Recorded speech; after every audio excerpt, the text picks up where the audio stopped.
Hey everyone, and welcome back to Uncle Sam Fun English. I'm Theus. And I'm Belle. Ready for another exciting lesson? Absolutely. Today we're tackling the 7-day mindset hack. Stop fearing English and start talking. So many people are afraid to speak English, even when they know a lot. We're going to give you a simple hack to overcome that fear this week. Let's dive in. So Belle, why do so many people tell me they're afraid to speak English? It seems like a really strong emotion to connect with a language. It's true, Theus. I think a lot of people build up this fear because they focus on perfection instead of communication. They worry about making mistakes and sounding silly, which then blocks them from even trying. A classic example is someone knowing a lot of grammar rules but freezing up when they need to order a coffee.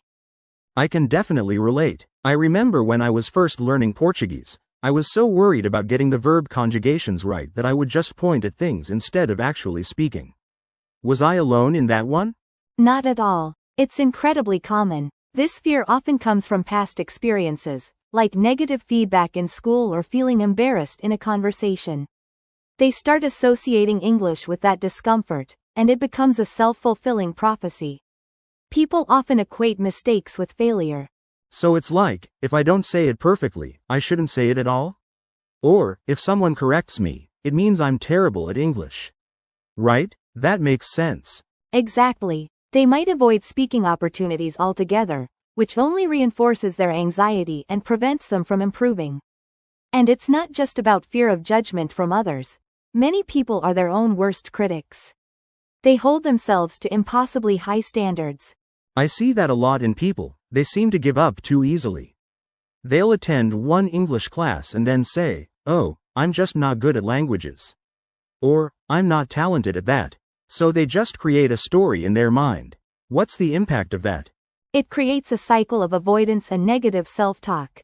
They miss out on the amazing opportunities that come with speaking English fluently, like better job prospects, travel experiences, and connecting with people from all over the world. Yeah, I think it closes people off to a lot of really cool possibilities. So how do we fix this mindset? How do we stop fearing English and start talking? The first step is to shift your focus from perfection to progress. Instead of aiming to be flawless, aim to communicate your message effectively. And remember that every mistake is a learning opportunity, not a personal failure. Okay, so the first rule to kick that fear to the curb is to reframe your mistakes. Think of them as learning opportunities, not failures. Reframing mistakes? Can you give me a specific example of how that works in practice? Absolutely. Instead of thinking, "Oh no, I said, I goed," instead of, "I went. I'm so bad at English." Try thinking, "Okay, I see now that go is an irregular verb, and its past tense is went. I'll remember that next time." It's a totally different mindset. Another example. Instead of, "I can't believe I forgot the word cucumber," you could think, "Okay, cucumber, got it. I'll try to use it in a sentence later today." Focus on the learning, not the flub. So, like, if I said, "She has have a car," instead of, "She has a car," I shouldn't beat myself up about it. Exactly. You can validate that you understand the mistake. Instead, you can say to yourself, "Okay, I used is have. That doesn't sound right. I need to remember that she needs has. She has a car." And most importantly, don't be afraid to make mistakes in the first place. That's how we learn. Right. So instead of dwelling on the error, I acknowledge it, correct it, and move on. I think I get it. Precisely. It's about building resilience and seeing errors as stepping stones. Now, picture this. You're in a conversation, and you completely blank on a word. Instead of panicking and shutting down, you could say something like, "Hang on. The word is on the tip of my tongue. It's like a," and then describe it, inviting the other person to help you. It's long, green, and you put it in salads. This keeps the conversation flowing and shows you're not afraid to be imperfect. Or, you're writing an email and realize you've used the wrong tense. Don't delete the whole thing in frustration. Correct it, maybe even make a note of the rule for future reference, and send it with confidence. So Belle, what about those sneaky situations where the fear isn't about making a ** grammatical mistake, but more about sounding silly or saying something embarrassing? That's a fantastic point, Theus. It's often less about grammar and more about the asterisk perception of making a mistake. People worry about saying something that sounds childish or nonsensical, especially in professional settings. Exactly. I remember once trying to tell a client I was over the moon about their project, and I completely blanked and said I was over the potato. It was mortifying. Oh, Theus, we've all been there. The key is to reframe your perspective. Instead of focusing on the potential for embarrassment, think of these moments as opportunities for connection and humor. People appreciate authenticity. So, you're saying it's better to embrace the occasional slip-up than to be so rigid that you avoid speaking altogether? What if I'm talking to someone very formal, like a CEO? Even with a CEO, authenticity is valuable. However, you might adjust your approach. Instead of overly casual slang, focus on clear, concise language and demonstrating your understanding of the topic at hand. Okay, that makes sense. So, if I'm unsure about a phrase, instead of avoiding it entirely, maybe I could try something like, I believe the appropriate term here is phrase, just to show I'm being thoughtful. Exactly. That's a brilliant way to signal your awareness and commitment to using the correct language. It shows confidence and a willingness to learn, which are always positive traits. Are there any specific phrases or topics that tend to trigger this kind of fear more than others? I find that idioms are particularly difficult. Absolutely. Idioms, phrasal verbs, and cultural references are often fear-inducing because they're less predictable. If you're unsure, it's often better to stick to literal language or ask for clarification. Like, instead of saying, hit the nail on the head, which I always butcher, I could just say, that's exactly right. Precisely. Or, if you want to use the idiom but are unsure, you could say, if I'm using the idiom correctly, I think you've hit the nail on the head. That way, you're acknowledging your potential uncertainty. So, it's about being aware of my limitations and communicating with intentionality, rather than just blindly throwing phrases around and hoping they stick. Exactly. And remember, even native speakers make mistakes. The key is to be proactive, to learn from your errors, and to not let the fear of making a mistake paralyze you from speaking. Keep practicing. Let's explore advanced examples. Instead of saying, I think this is good, try, from my perspective, this offers a viable solution, considering the current constraints. Wow, that's quite a mouthful. So, would you use that in a casual conversation or more in a formal setting, like a presentation at work? Definitely more formal. In casual conversation, stick to simpler phrases like, I reckon it's good, or, seems all right to me. The context dictates the complexity. And if you're finding this helpful, don't forget to subscribe to Uncle Sam Fun English. We're here to help you navigate all the nuances of the English language. Exactly. And remember, avoiding fear also means being okay with making mistakes. For example, instead of freezing up when you don't know a word, try rephrasing your sentence. That's a great tip. So, if I wanted to say, I'm feeling overwhelmed, but I couldn't remember the word, overwhelmed, what could I say instead?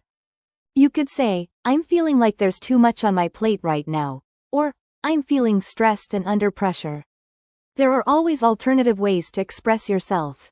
I like that. It's like finding a detour when the road is blocked. What about situations where you're nervous about your accent? That's a common fear. Focus on clear pronunciation rather than trying to sound like a native speaker. Speak slowly and deliberately. For example, practice words that give you trouble. That makes sense. So, instead of rushing through a sentence, take a breath and focus on each word. But what if people still don't understand me? Don't be afraid to ask them to repeat themselves or to clarify what they didn't understand. You could say, could you please repeat that? Or, could you tell me what you didn't understand? So, it's all about communication and not perfection. And remember, confidence comes from practice. The more you speak, the more comfortable you'll become. Precisely. Think of learning English like learning to ride a bike. You might wobble at first, but with practice, you'll gain balance and confidence. Don't let the fear of falling stop you. That's a wonderful analogy, Belle. It really highlights the importance of perseverance and not letting fear hold you back. What about situations where you need to give a presentation? Prepare thoroughly, practice your delivery, and visualize success. Instead of focusing on what could go wrong, focus on the message you want to convey. For instance, create flashcards with key points. So, instead of dwelling on potential mishaps, concentrate on delivering valuable information. And what if you stumble over your words during the presentation? It happens to everyone, even native speakers. Just take a deep breath, correct yourself, and move on. The audience will appreciate your honesty and resilience. That's great advice. It's all about embracing imperfections and learning from your mistakes. So, how can people apply this mindset shift in their daily lives? Start small. Challenge yourself to speak English for a few minutes each day. It could be ordering coffee, asking for directions, or chatting with a friend online. So, even small interactions can help build confidence and overcome fear. And remember, every conversation is a learning opportunity. What if you feel intimidated by native speakers? Remember that they were once learners too. Most native speakers are patient and understanding. Don't be afraid to ask for clarification or to slow them down. That's a very encouraging perspective. It's easy to forget that everyone starts somewhere. And what if you're worried about sounding silly? Embrace your silliness. Language learning should be fun. Don't take yourself too seriously. The more relaxed you are, the more easily you'll learn. So, laughter is a great tool for overcoming fear and building confidence. And remember, it's okay to make mistakes. It's part of the learning process. Absolutely. And focus on progress, not perfection. Celebrate your small victories, and don't get discouraged by setbacks. Keep practicing and keep pushing yourself. That's a fantastic way to look at it. It's all about enjoying the journey and celebrating every milestone along the way. What resources can people use to support this mindset shift? There are countless online resources, language exchange partners, and support groups. Find what works best for you and create a supportive learning environment. So, there's no shortage of tools and resources available. It's just a matter of finding what suits your learning style and personality. And remember, you're not alone in this journey. Exactly. Connect with other learners, share your experiences, and support each other. Together, you can overcome your fears and achieve your English language goals. That's a powerful message, Belle. It highlights the importance of community and mutual support. So, let's encourage our listeners to take that first step towards overcoming their fear of English. Absolutely. Remember, the 7-day mindset hack is all about shifting your perspective, embracing mistakes, and celebrating progress. Start today, and you'll be amazed at how far you can come. Let's practice. I'm going to give you a sentence, and I want you to rephrase it using a different verb that conveys the same meaning but avoids common mistakes we discussed. Are you ready? Absolutely. Hit me with your best shot. I'm ready to put these mindset hacks into action and show those fears who's boss. Okay, here's the sentence. I want to study English every day, but I don't have time. Rephrase it using a different verb that still expresses desire but sounds more natural. Okay. How about, I wish I could study English every day, but I don't have the time. Does that work, or am I still falling into a common trap? That's a great start. Wish does express a desire, but it also implies a sense of unlikelihood. Try using a verb that expresses intention or aspiration. Think more active. All right, let me try again. I aim to study English every day, but I don't have the time. Is aim a better fit for this context? Yes, aim is much better. It shows intention. Now, let's change it slightly to make it even more impactful. Instead of, I don't have the time, how can you phrase that to convey a more positive commitment, even with the constraint? Okay, so instead of focusing on the lack of time, I focus on prioritizing. How about, I aim to study English every day, but realistically, I'm working towards finding the time. Perfect. That's excellent. You've acknowledged the constraint but framed it with a proactive mindset. See how powerful a slight shift in phrasing can be. Definitely. It's not just about the grammar, it's about the attitude. Okay, give me another one. I'm feeling confident now. All right, here's the next sentence. I am very afraid to speak English because I make many mistakes. How can you rephrase this to acknowledge the fear but emphasize growth and learning? Okay, this is a good one. Maybe, I feel apprehensive about speaking English, but I embrace mistakes as opportunities for growth. Am I on the right track? Absolutely. The phrasing, embrace mistakes, is fantastic. It shows a willingness to learn and improve. Now, let's add a specific detail about how you plan to handle those mistakes. Okay, let me add something. How about, I feel apprehensive about speaking English, but I embrace mistakes as opportunities for growth, and I actively seek feedback to correct them. Excellent. You've turned a statement of fear into a declaration of proactive learning. That's the kind of mindset shift we're aiming for. One more. Okay, I'm ready. I'm starting to feel like I can actually do this. The fear is still there, but it feels smaller. That's fantastic to hear. Okay, final sentence. I will never be fluent in English, it's too hard. Reframe this to express belief in your potential, even if fluency seems distant. Okay, this one is tough because it's so negative. Let me try. While fluency in English may seem challenging, I believe I can make significant progress with consistent effort and the right strategies. That's a very strong reframe. You've acknowledged the challenge without succumbing to negativity. You've also highlighted the importance of consistent effort and effective strategies. Now, let's add a specific element of enjoyment or reward to that. Okay, let's see. While fluency in English may seem challenging, I believe I can make significant progress with consistent effort and the right strategies, and I'll celebrate every milestone along the way. That's brilliant. Celebrating milestones reinforces positive behavior and keeps you motivated. You've completely transformed a defeatist statement into an empowering affirmation. Wow, I can really see how changing the language changes the mindset. This is incredibly helpful. What should listeners do to keep practicing this? The best way to practice is to identify negative thoughts or statements you have about learning English and actively reframe them using more positive and empowering language. Keep a journal of these reframes and review them regularly. That's a great idea. So, find the negative thought, challenge it, and reframe it with a more positive and actionable statement. Like, I always mess up verb tenses, becomes, I'm actively practicing verb tenses, and I'm getting better every day. Exactly. And remember to be kind to yourself. Learning a language takes time and effort, and it's okay to make mistakes. The key is to keep learning and growing. This has been amazing, Belle. I feel so much more confident about tackling my English learning journey now. Thanks for helping me shift my mindset.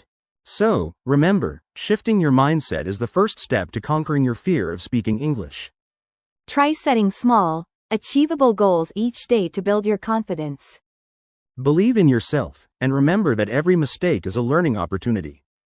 Remember to subscribe to Uncle Sam Fun English for more lessons like this. Thanks for listening. Keep practicing. See you next time. Bye everyone.